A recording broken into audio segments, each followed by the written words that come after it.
The whole idea was we got to have a big transformation sequence in this movie, unlike anyone has ever seen before, which is actually see the physical transformation happen. That was one of the reasons for making the movie, as far as I was concerned. We had told Afghan Embassy that we were going to do the first transformation scene with no cutaways, and it was going to all be done on camera. The general technique for doing transformations prior to this movie was lap dissolves, and they would change the makeup over a period of hours, and they would then dissolve all these pictures, all these things together in the editing, and that would turn him into a werewolf. However, he would have to stop moving. But in this case, the idea was to take the makeup and actually change it with air bladders and mechanics so that the stuff would actually happen on screen and there would be no opticals involved. The thing about Rob Bottin was that he was and is a genius, and he was really getting a chance to show off here. So I think he took it extremely seriously. And he's a perfectionist, which is a tough thing to be when you're in his profession, because there's time and there's money, and that's, you only have so much of either one of them. Rob would be working upstairs over the stage, so we were doing the inserts, and we would just hear reports, well, it's coming along now, it's going to be ready in about an hour and a half, like a pizza. One day, in fact, we actually didn't shoot any film because it was the first day that Rob was going to do the transformation. They went upstairs to the makeup room and didn't come down. Lunchtime came and went. Dinner time came and went. Haven't shot anything. No, it's not quite ready yet. Then he's finally ready. He comes down. He looks great, but unfortunately everybody's got to go home because it's too late, and they're all on super golden overtime, even though it's a non-union movie.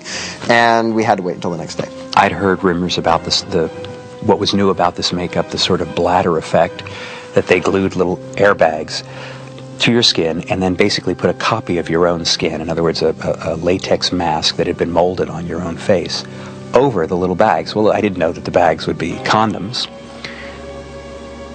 New ones, but, condoms that had been glued here, and a giant, it was like a hot water bottle that was glued to my neck. Well, whenever they blew the tube that went into the bladder on my neck, it completely closed my throat and I couldn't breathe. So when they blew on that, my eyes would bug out, and suddenly I would stop dead and my body would start to convulse because I couldn't breathe anymore. And we had a few laughs when my shoulder got overinflated and exploded on camera. A little bladder goes a long way, we discovered. We were bladder but wiser when we were finished. At a certain point in the transformation, we realized that we aren't going to be able to use the actor anymore, but the face is going to become so unhuman that you got to go to puppet heads. So Rob sculpted a whole bunch of heads that have all sorts of mechanics in them to change from human to monster. The trick comes in, well, how do you shoot such a thing? It's always better to move the camera if possible, because that gives you a little more illusion of reality for something that isn't moving very much. But also there's frame rates. The shot might start at 24 frames per second, which is normal speed, and as the action is progressing, we would maybe drop to 12 and speed it way up so it had an uncanny fastness about it, or as it drooled, we might go at a high speed, slow it down in slow motion, so the saliva would drool slower. It helped hide the fact that the rubber was what it was. And a lot of these things, we would go to the point they would break, because the rubber had a limit, but nobody knew where it was till you broke it. Once we added sound to it, then things that were mistakes, where something that was supposed to go smoothly suddenly popped, or if you put a bone crack on it, it looked like it was on purpose. And in fact, it was better than having it just go smoothly. When it came time to do the werewolf transformations during the love scene, it was quite apparent that we weren't going to be able to afford to do that in any other way than animation, which suggests, a little more obviously than I would have liked, that they've actually turned into wolves. The transformation at the end for Dee was intended to not look like everybody else, because she, being a good person who has been resisting the whole thing, it didn't seem right to have her turn out to be a slavering, horrible creature like everybody else. But I did feel from the character's point of view that she should be different than, a lot of the other werewolves. Rob came up with a kind of, it almost looks like a Pekingese kind of a werewolf. That was shot the day before the picture was printed, the day before the prints were made. in our office on El Centro. And it was like done at the last minute, and it was just put up against the wall and shot in a huge close-up. And that whole scene is done in huge close-ups because of the fact that there was no set. The design of the werewolves in this movie was lifted directly out of the research that we did. There were old woodcuts. They were, like 16th century woodcuts that showed this wolf-like creature with a long snout and the big ears, but standing on its hind legs. So it kind of walked like a man, yet it had the backwards legs, and so it couldn't possibly be a man. People are shaped a certain way, and wolves are not. Wolves have extremely skinny waists and these big haunches. So ultimately, we just ended up going with a real idea of what a huge wolf would look like if he was standing upright and, could look you in the eye.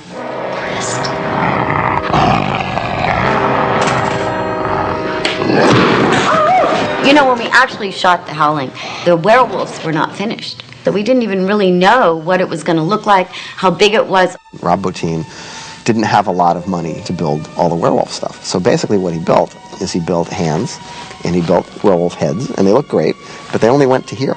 And so that whole scene where she's killed by the werewolf was done rather perfunctorily, originally, with these werewolf heads and hands. And it proved to be somewhat limiting. And we had to go back to Embassy and say, listen, if you give us a couple of more bucks, we can probably do better than this. And we came back 3 months later to do all the interaction with the werewolf after it was finished. We actually were able to afford to build a suit, which was sometimes worn by an actor, and other times would be just the legs. Although you never actually see the whole thing full length, you get the impression that this is an actual wolf with a very thin waist and these big legs. In our grandiose dreams, we also had decided that we wanted to have some stop-motion werewolves, since we knew that we couldn't build a suit that you could actually look at. So Dave Allen, who we had known for a long time, was a stop-motion guy, was one of the best in his field, designed us some werewolves that would be seen in the barn, and that the werewolves would, you'd see them struggling and burning up in the barn. So he built a little barn set, and shot some werewolf stuff, and we looked at it and it looked pretty cool. But when we cut it into the movie, it didn't look like the rest of the picture. And the movements were different, the lighting was a little different. We kept showing the rough cut to people, and they go, what movie did that stuff come from? Where'd you get that footage? And it just wasn't working in the movie, and it was breaking everybody's heart, but we just knew that we couldn't use it. But we did use a little piece of one shot of the werewolves baying at the moon at the very end, but even then we had to put it in the middle of a dissolve. In the script it said that when the wolves were running through the woods that they could actually fly. Rob came up with this concept which we used to call the rocket wolves, and the rocket wolves were fiberglass werewolves which were finely detailed and looked terrific. Up its rear end it had a tube, and it went on this big air mortar thing. It shot through the air.